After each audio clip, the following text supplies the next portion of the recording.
Hey moms, my husband and I are celebrating 25 years of marriage tomorrow. Yes, our silver anniversary. I can't believe how fast it has come. And to celebrate this silver year, I have him on today co-hosting with me as we talk about our marriage before, during, and after raising our teenagers who are now young adults. And we're going to share the lessons we've learned along the way that has pushed up against, challenged, and encouraged our marriage through that season. If you are frustrated with how to get your teenage daughter to open up to you because all you want is to connect with her as you once did, you're in the right place. Hey, I'm Jeannie Baldomero, a former rebellious teen, now mom of 3 young adults, educator, and the mom mentor, equipping you to create open communication with your girl so she can come to you about anything, even if she's scared. So grab your oat milk latte, breathe, and let's do this together. Hey mama, this is my invitation to you. Join me in the Talk to Your Teen Girl framework. It's a 6-week course that will get you started in creating a space for your teen to feel safe and respond in a way where your teen girl will feel heard and understood. You are building trust so you can get what you want most from your daughter, and that is to come to you about anything, even if she's scared. So head on now to talktoyourteengirl.com. That's talktoyourteengirl.com. I have my hubby on, Eric, and I am so glad that he's on here. It's been a while since you've been on the show. I think since the 50th episode. Yeah, it's a long time. Yeah, it's a long time. I was like over... That's like 200 episodes almost. Yeah, it's like, that is almost 200 episodes, like 2 years ago almost. You know, I have you on here because I just felt like this is going to be more conversational between you and I, and mamas listening to us just talk about our marriage, the 25 years, and what it kind of looked like going through the teenage stages of each of our kids, and just how teenage stage, adolescent stage can like really put a marriage through the ringer, right? 25 years. 25 years. Well, first let's talk about our background, like how we met. We met at 19. I was your supervisor. Yeah, talk about sexual harassment. Hey, boy. Yeah, we were babies. We were practically teenagers ourselves. We were 19 when we first met. And we got married 7 years later. We dated for 7 years. Yeah, because, you know, I mean, you're probably thinking, why did it take so long if you already knew? I mean, honestly, I knew mamas that I was going to marry Eric 2 weeks after dating him. I just knew that he was the one that I was going to marry. And you're probably thinking, why 7 years of dating if you already knew? I guess it was just very traditional, you know, like cultural, get your degree, do this stuff. So, yeah, I figured let's do all the things and check all the boxes that we needed to check, and then we'll go tie the knot. So yeah, we were kind of raised that way too. Yeah. We were both raised to, after high school, go straight to college. After college, go find a job. And once you're stable in your job and your finances, then you can get married. Mm-hmm. I remember when you and I were first dating, your dad called me into his room. I felt like the dude, seriously. He called me into his room to kind of give me a lecture about what he wanted for your life. And I remember he said that he wanted you to finish school before anything else, insinuating before we get serious. Well, let's clarify something too. Like, my dad was like stage 4 cancer, and I think it was at this moment where he felt he just wanted to impart his thoughts and expectations. He wanted his wishes for you. Yeah. And make sure it was clearly stated on me. But after we got married, 7 years later, we were literally we were in our careers. We had bought our house, and we had kids right away. Mm-hmm. Even within the first year of being married, we got pregnant with our first. Yeah, it was fast, actually. Like, it was super fast. Maybe just a year, right? It was within the year. It was within the year that we got pregnant and we had our first kid. I think everybody was anticipating that already, because talking about steps, the next step is to have a kid. And because we dated so long, we had my mom. We had pressure. We had My mom pressure. and my relatives pressuring us to have our kids right away. And we actually had all three of them within 5 years, a 5-year age span. So Yeah. that was fun. That was fun having babies and toddlers. And it was fun as homeschooling family to have elementary school age kids. And then you can only imagine having, kids in such a short age range through the adolescent stage. Yeah, the teenage stage was challenging. That's for sure. Uncharted territory with our kids. We definitely had to navigate each kid. Each kid was different. Well, I also think because each kid were different, it was also making sure that our marriage was also still intact. I have to say it rumbled our marriage a lot during that time, especially because we had like 3 unique different personalities. Because of the 3 unique personalities, we had to both figure out how to navigate it together, right? Yeah, well, kids have a way of put challenges. I don't want to say put a wrench in our marriage. It was really No, let's face it. They tried to put each other against us, like each other, and they didn't do it intentionally. They only did it because for selfish reasons, really. So the attention wouldn't be on them, and being held accountable for what their actions were. Instead, it was more like, well, look at mom and look what she told me. Or, oh, dad, why is he being so mean? Yeah, they're little manipulators, that's for sure. So, yes, let's call it for what it is. And, it's you guys might be facing the same thing as you're listening and probably laughing along with us, or maybe not laughing along with you because you're in the middle of it right now. And the reason why Eric and I could is just because we're past the season and we look back at that stage which was really, really challenging for us. It was frustrating, and almost at times we just argued with each other when it wasn't even about each other. Like the kids kind of snuck away when it was about them, and you and I ended up staying behind arguing with one another because we had different points of views. Well, we definitely had different points of views. We did argue. We had not that necessarily we were on different pages. I don't think we're on different pages, but I think we let certain things get highlighted more in the problems that maybe that arised in these conversations with our kids. And it caused us to be a little bit more intentional in our conversation about how we should navigate it. Well, that's one thing, too, is that we recognize that, yes, our intention was to be on the same page, but our approach was different. Yes. Yeah, definitely. Yeah. Our approaches were different. And so because of this, mamas, in celebration of our 25 years, we want to share some lessons, actually 5 lessons that we've learned about this season, before, during, and after. And this kind of culminates everything, because I want you to think, if you have a tween or are starting to notice, if you're one of those moms that just likes to plan and you have an 8 and 9-year-old mom, then this is like helping you right now. It's going to prepare you for what's to come.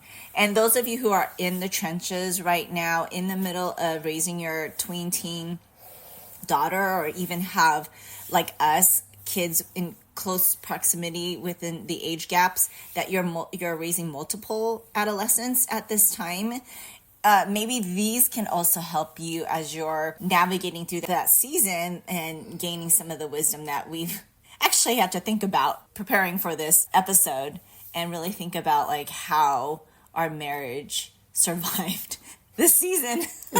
You make it sound like we went, well, with any marriage, there's ups and downs. So survive is, I guess, thrive. Okay. I should say thrive. Yeah. Thrive through this season. Okay. That's what I always say. Is like thrive through the season instead of survive. Okay, so let's share lesson number 1. You ready? I'm ready. Go for it. Lesson number 1 is we are a team. And as a team, and what that really means is you and I, mom and dad, Jeannie and Eric, are a team. So it was very, very important to make sure that when we were having conversations with our kids on a number of topics, it was important that we knew definitively between you and I that we are on the same team. We're not on separate teams. I'm not on team A and you're on team B. We are on the same team, and that was very, very important. The kids needed to know that. And it's true. And this idea came from the Bible verse in Genesis 2:24. That is why a man leaves his father and mother and is united to his wife, and they become one flesh. So when we say a team, it comes from this verse that we are one flesh, we're united. That doesn't mean that we have to think like robots and not think on our own unique way. It's more of what Eric had just mentioned, is that we're on the same page. We want to move our family forward, share the same values for our family. And also, one of the practical things that we've done to be one team was, did you talk to your father yet when they come to me? Or Eric would say, did you talk to your mom yet? Because I'm not going to give you an answer that conflicts with your dad. And Eric, you were pretty good about that too. Yeah, I always would say, what? You want what? You want to go where? What did your mom say? And, usually I would be faced with a child that has a long face, because they know when I say that, they haven't spoken to Jeannie yet. And so they realize that there's this united front between Jeannie and I, and they're not going to get what they want to get. So yes. And, and you probably realize this with your own kids, that they can be very sneaky and they can hold up the kid card. Like, but I'm your child. I'm your blood. Right? And that is why it's even so more important that we become a team, because we're not united by blood, but we're united by flesh. When the kids, and we're going to talk about this a little bit later in one of our other lessons that we've learned, is that when the kids are gone, guess who's left? Us. yeah. Right? And I don't want to reacquaint myself with you because haven't been a united front. But we've been a united front the whole time, True. right? Well, as we're talking about team, let me kind of step back just a bit. You and I are on the same team, but I think through that process with each of our kids, what we were doing is we were showing them how to be a part of our team. Because many times the kids think they're on a different team and we're the united front, but that's not really the case. We are a family, and we're a team family, and we are just showing them, we are demonstrating, we're discussing and communicating what it means to be a part of our family. And that was something that, as kids, takes time. One of the things I've learned a few years ago when we were still raising our kids and they were elementary, in one of our couples groups, that showing your kids what a healthy marriage is like, and we prioritize each other and we have a healthy, happy marriage, is the best thing we can do for our kids as far as stability and security is concerned. Yeah, that's true. Because when they say mom and dad are a united front and we're on the same page, their security within the family unit is secure, right? And they see that. And that's one thing I've learned and has actually really stuck in my head when we did that parenting study. Yeah. Okay, second lesson. We acknowledge each other's parenting styles and perspective. This is a big one because each of us grew up differently. We both have different stories. Although we have the same cultural background, we still had different upbringings. Sure. Right? Well, I guess a great way to explain parenting styles and perspectives, I think parenting styles really, is we had the same goal, but our way of doing things were slightly different. I guess if we're using the team analogy, our goal was to get I'm going to use a football analogy. Sorry, folks, but if the goal is to get the ball to the goal line, Jeannie may be a quarterback and I'm a running back. We just have different styles, but we all both have the same goal, is to get it over. So that's how I would look at it. Yeah, and different roles too. I think I'm more of the when it comes into the family. I am more of the nurturer, where you're more of the tell them straight, but love them at the same time. Yeah. You're more of the disciplinarian. Like, your answer was it. Although we both agree upon what the answer is, but I think I have to say I was more of the nurturer between the two of us. And that's okay. I think a lot of it comes from our family background. Like, I came from a family that was a bunch of yellers. And so I had to unlearn yelling. Actually, it's funny because you are not the yeller in the family. I actually was the yeller in the family, and I had to learn. I recognized that because of my family background, and I had to learn not to be the yeller, not to react. As I talk about on the podcast, believe me, the things I teach you is because I've learned it myself. I don't want to give anyone the wrong impression. Like, it's not that I never raised my voice. I have on occasion. Yeah, but you have tendency, you're more even keel than I am, for sure. In the past. And one thing too is because we have different backgrounds and different perspectives, and even different, maybe we come with different values of what matters most for our family. It's so important that we had to learn to communicate, right? Communicate with each other why we thought that way. Maybe we didn't see a perspective that the other person didn't see, but also communicate the non-negotiables that we thought were key to how we raise our kids. I think it was important. There's a lot of times where, because we have different parenting styles or perspectives, one of the first things is we're still the same team. So we supported one another in how each other did the parenting for a child. That's true. That was important. That's true. But equally as important too was maybe there was things that I did that Jeannie didn't maybe necessarily agree with, or vice versa. And so we would be intentional about having conversations, like a post-mortem conversation. And that's important. It was after the fact. I mean, okay. Not in front of the kids. Well, yes. And to be real, there were a couple times where I actually had to learn that, because I knew confronting Eric in front of the kids had a worse impact on our kids than it did for me to stop, let him do what he needed to do, and then talk to him about it later. And that was a learning process for me. And that, I think, is key, is to allow what's going on and how your spouse parents, even if you don't agree with it, and then talk to him in a loving, gentle way after the fact. Well, okay, right? and I want to clarify that, right? What you just said is, what you're talking about is, we have the same goal, right? It's just an approach. But our approach, and I just want to go back to our style. My style may be a little bit different than what you would have done. Yeah. But still meets the same goal, and so we would talk about that. And I think this is very important to talk about, because the moms I've worked with through Talk to Your Teen Girl framework have actually shared with me, how do I get my husband to be on board with what you're teaching? And the thing is that, yes, it's good to have that foundational knowledge, but not to change the way he parents, because then it wouldn't be authentic, right? Yeah, no, I agree. Everyone has a way of learning more to refine the way they parent, but not necessarily change the way they parent, because your preference of approach is different than his preference of an approach. Yeah, I mean, there are times to make augmentations to how we parent our kids.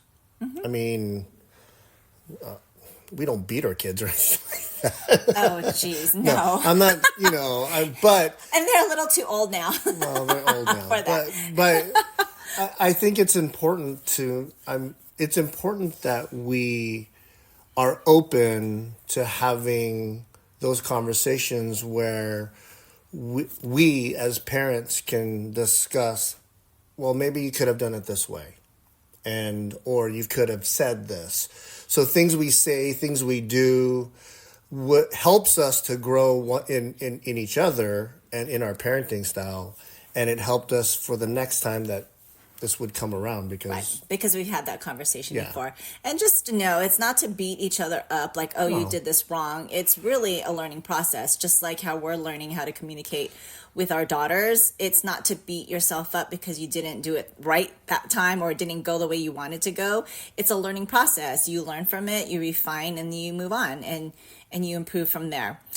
Well, I will say this for the first time around. I think that sometimes pride and ego can get a little bit in the way, but like you said, it's a learning process. Yeah, exactly. Okay, you ready for the third lesson? I am. Are you? Yes, and it kind of goes back into what you were saying earlier under the second point was speak highly of each other, to each other, and to the kids. Yes. Yeah. It's highly important that kids understand that if you're talking about being on the same team, then you want to speak highly of your teammate. You know, in this case, it's your spouse. So you want to speak highly of them. Now, there'll be times where you don't want to speak highly. we don't want to speak highly of one another because maybe we got into a little disagreement, argument, Yes, whatever the we're case human. may be. But what's important is our kids, and it's not it's not being fake. Yeah. Maybe I'm mad at you or you're mad at me for a specific reason, but that doesn't diminish how I feel or how I see you. Yes, and the heart of it, right? And so our kids, I didn't want our kids to know. I mean, they could know that we're arguing, and they probably they see it. They see the tension, or just see how we are. But I would never speak bad about you. I would always, well, your mom is this great and has done these things, and I try to put words out there that speak highly of you, even though we've had times where we're in a disagreement or in an argument. Yes, exactly. And one of the things, Mama, is to really, and I say never because it's an absolute word, but really never talk bad about one another to the kids. I don't talk about Eric behind his back to my kids and how he's upset me or his flaws. I don't do that because I have to remember that's my kid's father, you know, and if we want them to honor and respect him, we have to start by not talking bad about them, Sure. even when we're upset, even when you do something to tick me off. Well, anytime you speak bad about an individual, just in general, you're planting a seed of dissension for people to just think about. Yes, exactly. That they would have not thought about in the first place. And it's more of a personal thing than it is to put that opinion of someone, which is only a temporary opinion, by the way, onto your kids. So, and it does some damage within the relationships. But, you know, it is okay to share challenges between the two of us, right? There were times where I talked to the kids, especially when they were older teenagers, that, hey, your dad and I are in a disagreement right now, but we still love each other. It's okay. We're just at this time where we need to just talk it out. We're disagreeing right now. And that is okay, right? Yeah. It's okay to share it when emotions aren't high and you're not reacting and you're more level-headed, to have that discussion with your kids. And it depends on their age, right? Like the older teenagers they are, the more they can handle. And it's really healthy for your kids to know too, because they also need to know the realism, the realistic healthy relationships that happen within a marriage, that it's not always perfect, that we will come into disagreement, and that is okay. It's how we handle it and how we interact with other people while we're in a disagreement. Well, and it's always minor. Well, I think for you and I think it was very, very important for us to model that we speak highly of one another, because what it models is you could be mad and upset with people, not just your spouse, but with people in life, your friends or whatever the case may be. But we wanted to teach our kids to love people well, even in the midst of maybe a disagreement or a disappointment or anger or whatever the case may be. We never want our kids to speak badly of anybody else, so we had to model that first in our home and with each other. Yeah. Well, especially the two most important people in their life, which is your mom and dad. Okay, ready for 4? Lesson I'm 4? ready for 4. Celebrate each other's unique relationships with the kids. And that's important because our relationship with our kids is dynamic and different with each and every kid. I'll just use our daughter, for example. My relationship with her is completely different than what Jeannie's relationship is. But it all meets the same thing, and that's just to love our kids well and teach our kids and create an environment and an atmosphere that they feel safe, that they can come talk to us. But our relationships are different. How we treat our kids are slightly different. Yeah. Maybe I guess it goes back to styles, parenting styles. Well, also our relationships have different styles to it too. Yeah. And it has to do with a lot of interests that you might have. Like, I know you have a lot more common interests with the boys than I do. Sure. But I'm interested in learning and listening about it. But you do far more things with them because you have some common interests together, which is fine. And comes to another point is that, I see, I've talked to moms where they are either envious or jealous of their daughters' relationships with their fathers because they desire that same type of relationship they have, and they feel left out. And I think avoiding that type of jealousy and envy is so important. Instead, celebrating the fact that they connect, because the fact that they connect to one of the parents is already great. And the work needs to happen with the one that feels disconnected, and to come to a realization that you have a unique way of connecting to other people, like I did. Like what you're saying is that the way you connect with our daughter is different from how I connect with my daughter, and I can't compare our relationships because they're just different and unique, right? And that is going to be okay. And that's something that we've learned, was to be able to celebrate them. Early on, when they were younger, we actually implemented date nights with each of our kids. One, it was to build a relationship with them. And two, really, it was to teach our kids like how a healthy relationship with the opposite person is supposed to be, right? Like I taught a lot of, the boys how to open the door for a woman, and how we can have a conversation, and how you did the opposite, how expectations of like you opening the door for your daughter and just making her feel secure, which is a different episode in itself. But the reason why I bring that up is because that's how we develop our unique relationships with our kids, was by going out on individual dates with them and really building our individual unique relationships with them. Yeah, I never am jealous of your relationship with our kids. What I'm happy about and why celebrating it is important is because there is a level of connection with the kids with you, and vice versa. So, and I think that's what we want, right? With our kids, we are very intentional with that, right? And that's a celebration in itself. So that's probably a piece of advice that I would give to moms, especially, that if you notice that your daughter is having this unique, special relationship with her dad, celebrate that. And that's like good news, right? Yeah. It probably even gives them a purview of what it's like to be in a healthy relationship as they may get older and start looking at folks of the opposite sex in terms of when they date, boyfriends, girlfriends, etc. So it's really great to have those special relationships. Okay, down to the last lesson we've learned, and I alluded to this earlier, is that when the kids are gone and it's just us. It's just us, and that's where we're at. Although we're semi empty nesters, but really, relationship wise, it really is just us. We don't have responsibility. We try to kick them out, but they just keep on coming back. I think we did a good job with relationships then. But remember that you will be living life together when the kids have left the nest. That it's going to be you and your husband.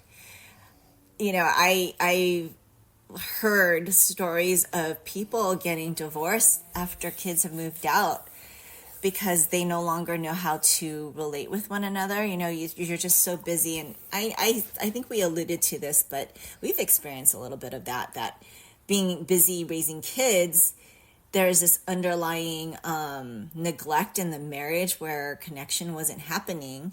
And that when the kids are removed and you see all, I would say, like a better word, mess that's been left and avoided, it's hard to reconnect after so many years of just it being about the kids.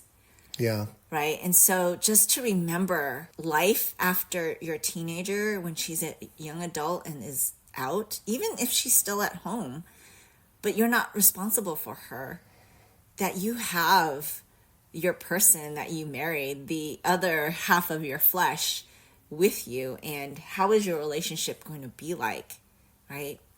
So to keep that end in mind, if you can understand that, okay, when the kids are gone, my husband and I are going to be able to have this marriage that's without the kids. Right? Well, no, it's not like we have to pick up and then, let's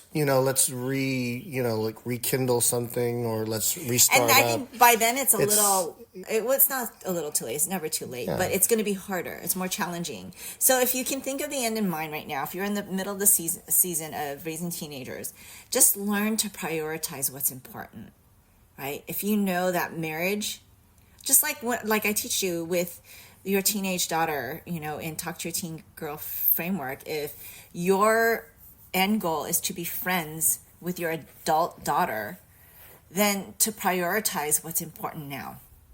And that's the same thing with your marriage. If your marriage is a priority at the end and having a great marriage still, that your priority is what's important for your marriage. Well, it's funny.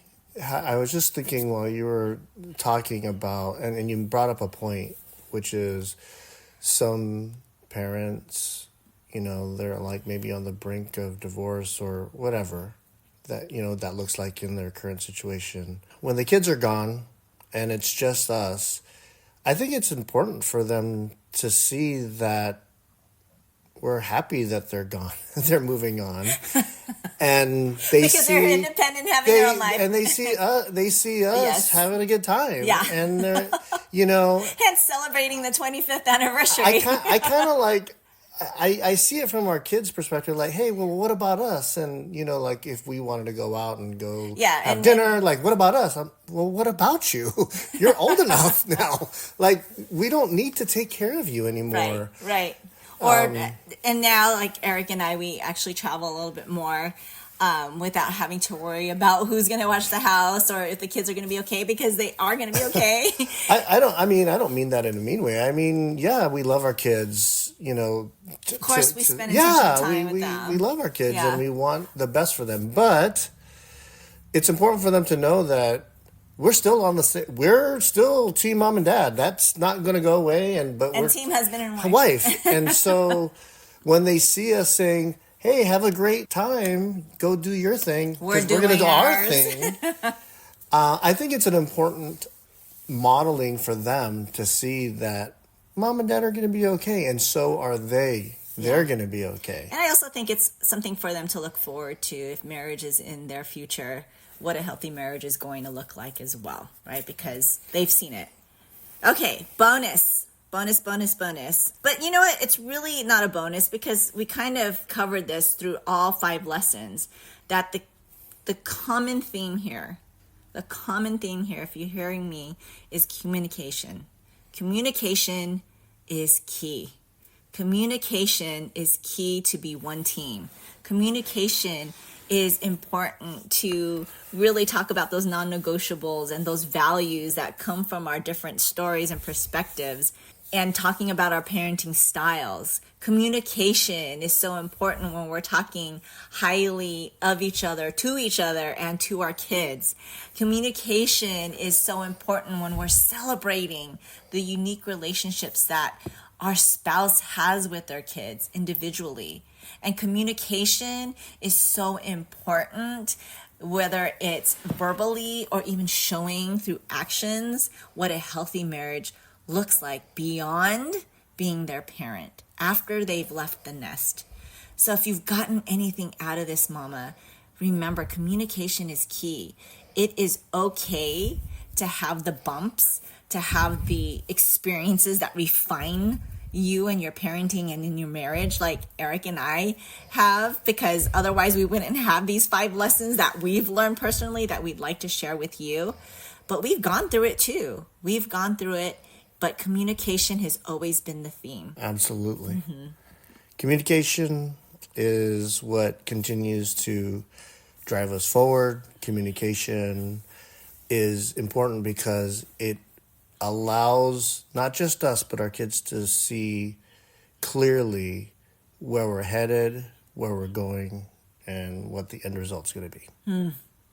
Well, Mama, I hope today has helped you as my husband and I, we're conversing with each other and just reflecting on the last 25 years, especially the last few years of actually parenting our teenagers through this season, and hope that the lessons that we've learned through our marriage and through parenting has given you some wisdom to really look forward to what this season's going to look like for you. I'm going to challenge you. What is it out of the 5 lessons that we've shared with you that has spoken to you today? Is it being a team?